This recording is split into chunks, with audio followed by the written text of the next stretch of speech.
Hello, welcome back to Survival Saturday with Johnny Tiger. The date is May 1st, 2021. Today I'm going to talk to you guys about the three basic foundations of Kung Fu, or more specifically, the three basic foundations of any martial artist.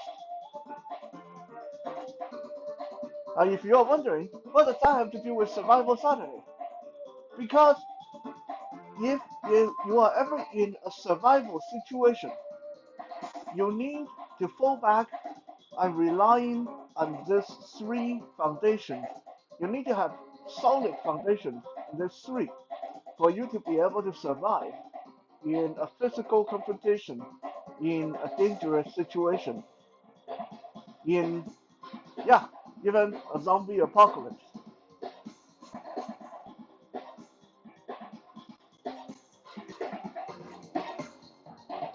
Nowadays, people say I practice karate, I practice judo, I practice taekwondo.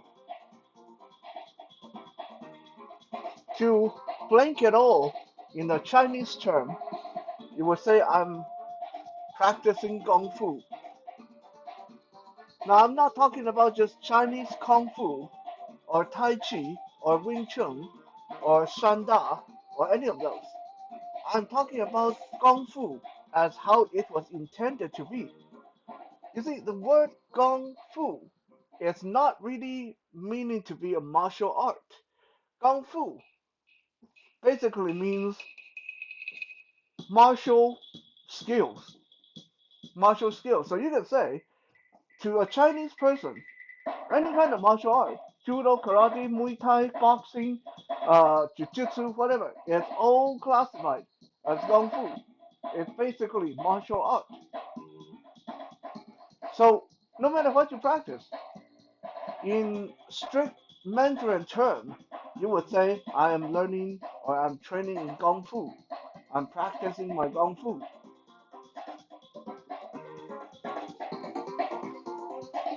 But what a lot of people no longer remember is that in the old days, when you want to learn a martial art, it was not just practicing Kung Fu. In fact, practicing Kung Fu was only the tip of the iceberg. Back then, if you wanted to join the Shaolin Temple or you wanted to learn traditional tiger claw, a tiger style martial art, the traditional Wing Chun, the traditional praying seven stars praying mantis, there's three things that you would have to practice, and they're all separate. You will have to devote separate part of your day to practice them.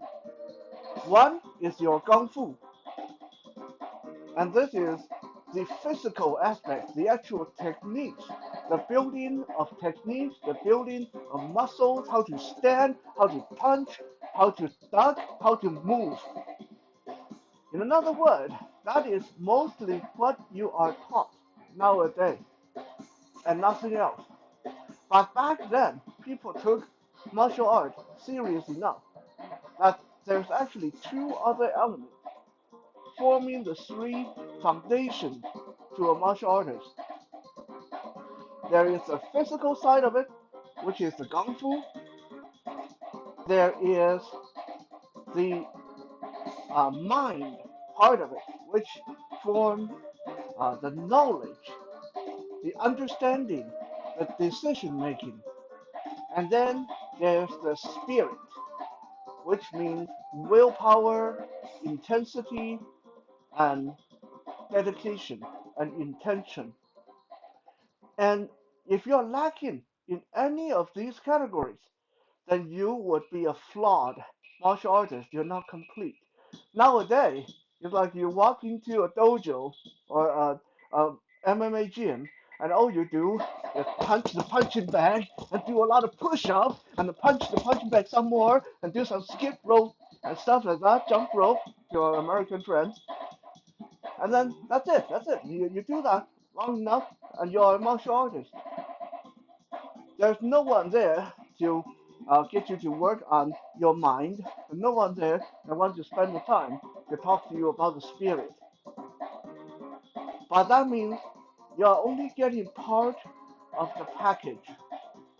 You need all three to become a real, complete martial artist. So today, I want to take them apart and talk about them individually.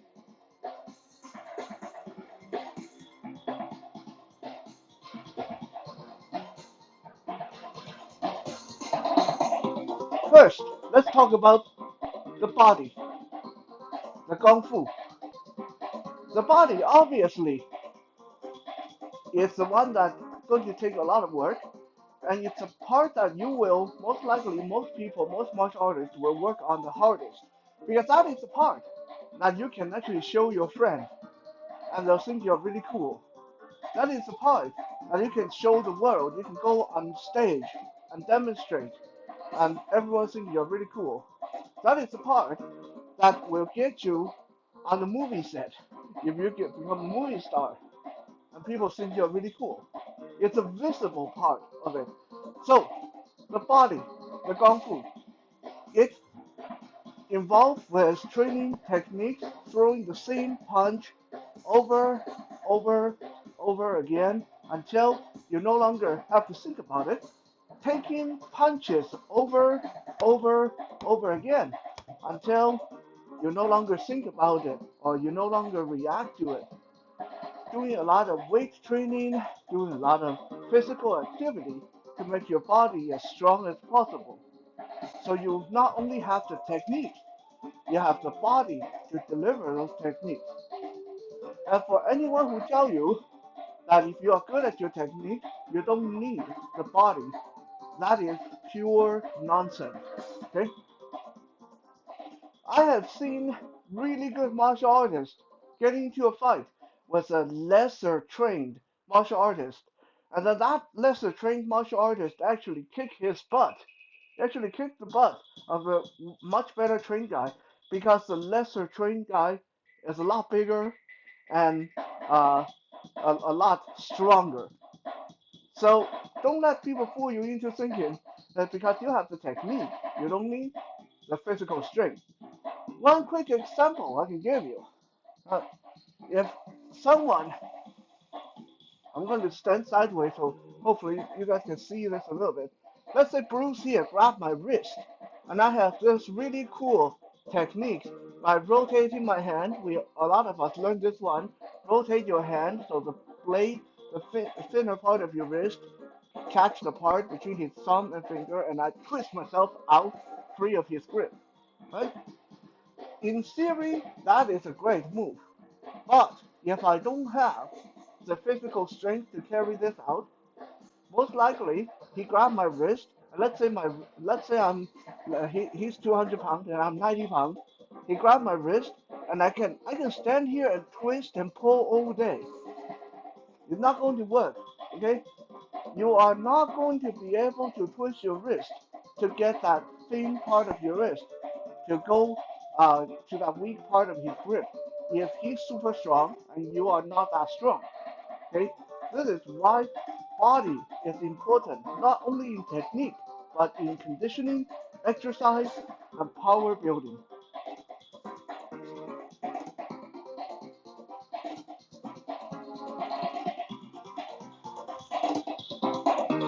The second aspect that will form the foundation, the second foundation for you to be a complete martial artist is the training of spirit. Back when I first joined Krav Maga, I thought the workouts were so hard. Like 50 push-ups before you fight anybody, 50 burpees before you fight anybody, and then you have to fight.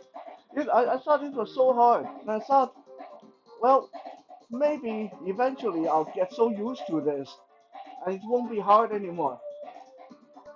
And then one of my uh, instructors at the time said to me, he said, you'll never get used to it because the moment you get used to 50 push-ups, we'll dial it up to 80 push-ups. And the time you get used to 80 push-ups, we'll dial it up to 120 push-ups. Because the whole point is not that you can do those push-ups. The whole point is to get you so exhausted that you can't hardly move your arm, and yet someone attacks you and you have to defend yourself, and now you have nothing to fall back on but your spirit, your aggression, your determination, your dedication, right? You're so tired you can barely perform the right technique, but you are going to fight because your spirit is going to allow you to do it. Spirit is that thing that's going to tell you to hit the person extra hard. Spirit is that thing that will tell you to run as fast as you can or to uh, scream as loud as you can. Spirit is that thing that allows you to deliver your movement with intent, with finality. Okay? Let me demonstrate with, because we have some blind, visually impaired uh, audience, so I'm going to demonstrate with something a little bit audible. I'm going to demonstrate with this sword what I mean by spirit. Okay? If I'm to show you the kung fu, the physical, the body part of the training, it will look something like this.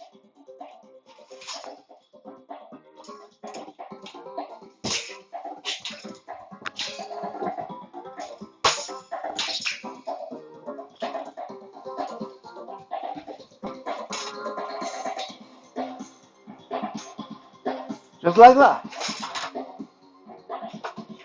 A lot of moving around, cutting at different angles, dropping to one knee, cutting around, turning around, sheathing the sword at the end. If I was to show you the spirit part of the training, it will look something like this.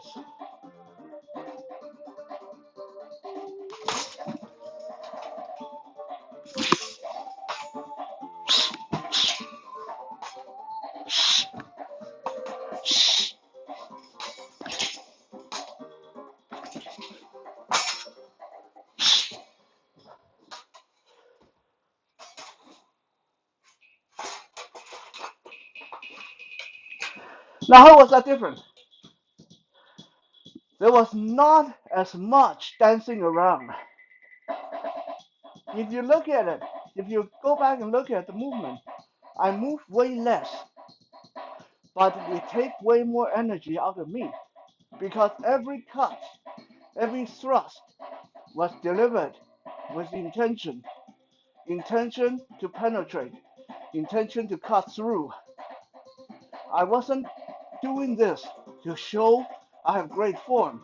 I was doing this with a specific purpose to deliver a kill. So I wasn't worried about keeping it in the right angle, looking nice, moving in big, fancy movement. But every ounce of my being, every ounce of my energy, every ounce of my spirit goes into every cut before retracting back into a low guard against the body position and then wait for next opportunity. And then every cut, it got to be the final cut. Every cut is delivered with full intensity. That is the spirit. In the beginning of your training, the spirit is something that's really hard to tap into because you're not doing it. You're not really trying to kill your partner. You're not really trying to kill this fake person that is the practice dummy. It's hard to take it seriously. Okay? But once you can get to the point that you can freely tap into your imagination, your spirit, then your whole training becomes different. rather than going like 1, 2, 3, 4 and 1, 2, 1, 2. Your punches, your whole movement becomes like 1, 2, 3, 1, 2, 3, 3. Okay, completely different. Okay, no longer are you worried about combos. No longer are you worried about patterns or what comes before what comes next after the what. Your whole body is guided by your spirit, and you just do what your spirit tells you is right, which at those moments means to destroy whatever is in front of you.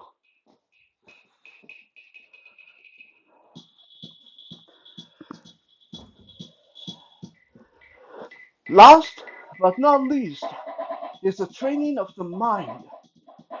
And I've said this before, I will say this again. The mind is your biggest weapon. Your brain, your mind is your biggest weapon. Why? Because no matter how you train your body, no matter how you train your spirit, you will not surpass animals, big cats, bears, horses, even a common house cat. Your strength, your body will never be as perfect as theirs. Your spirit will never be as fierce as theirs. Don't believe me? Have you ever tried to put a cat into his carrier when he doesn't want to go? Or have you ever tried to give a cat a shower? Then you know what I'm talking about. That animal have way more spirit than human beings when they're provoked. But what we have that will outdo even the biggest, strongest, fiercest animal every time is our ability to reason and plot a course for the right way to deliver our gong fu, the right way to deliver our intensity. In other words, our mind is the one thing that they will never be able to match. So, what do I mean exactly by mind?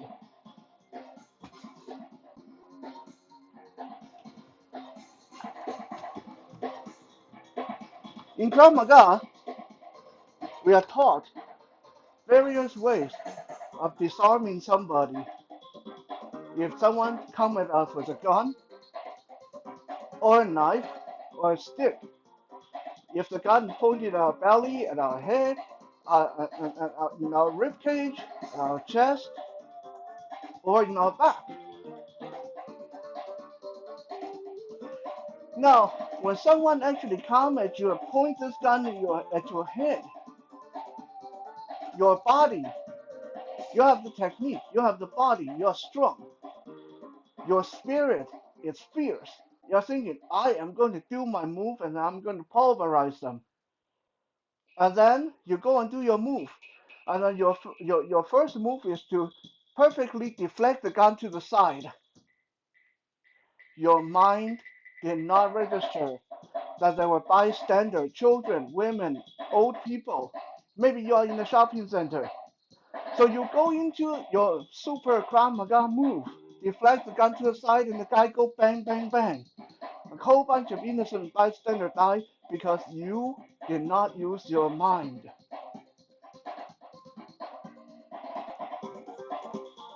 If you want to use your mind, just one of the examples, someone points a gun at you with all bystanders around, then your mind have to take over the driver's seat. You either negotiate, give them what they want, wait for police to show up, or if you actually have to move, then you have to change your technique on the spot. You can't go into your trustworthy push the gun to the side. You have to drive the gun up toward the ceiling and then come push it in their face. You have to be able to be flexible to change your technique on the spot based on what is required. Let me give you another example. Someone come up to you and hold a knife to your throat, and then you decide to go into your super Krav Maga technique. Again, you got the body, you've been training, you're super fast, you're strong, and then you got the spirit. You know you can take the knife away and drive it into their own chest, and then you go and do your super Krav Maga move, and you hit the hand or the back of the knife, and then you lose all your fingers because you forgot that your technique only work on single-edged knife.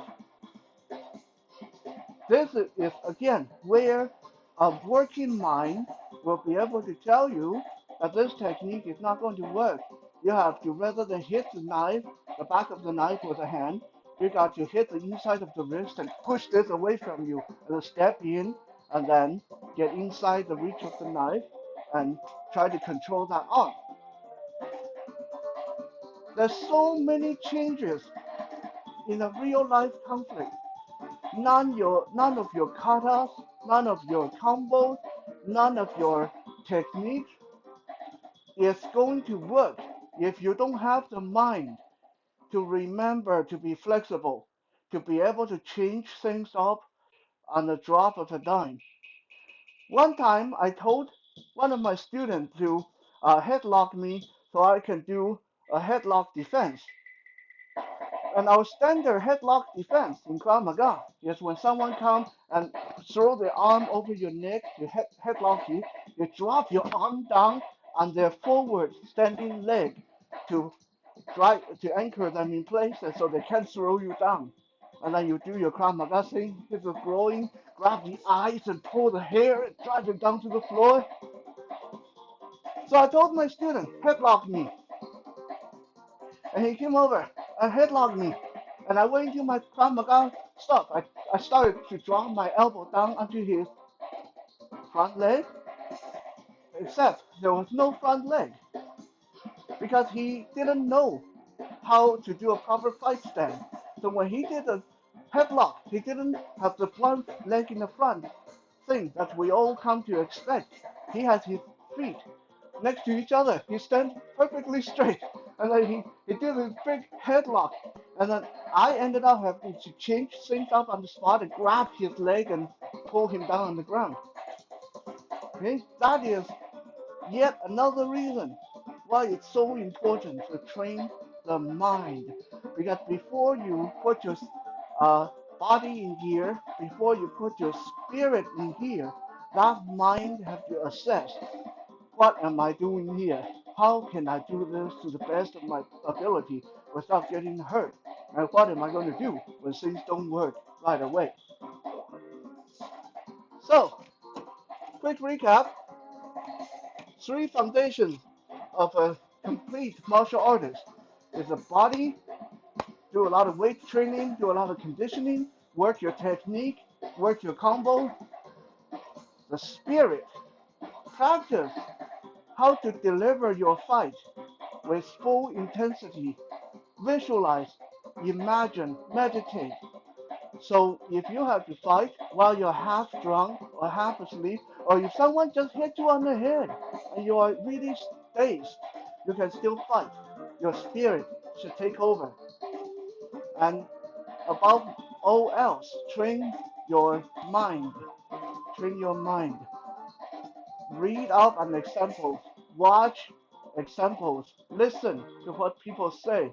Really think about what you are doing at all times.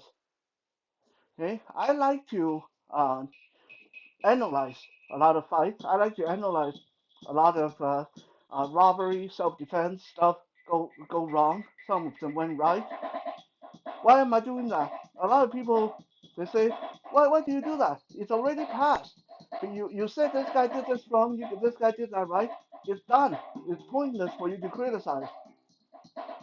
I say I'm not doing that for them. I'm doing it for me. I'm exercising my mind. I'm keeping my mind thinking about all the possible movement, all the possibilities at all times. So my mind is always ready to tell my physical body and my spirit what to do. Thank you for checking out today's Survival Saturday. We'll be back again tomorrow for Soul Search Sunday. Well, now, have a good night.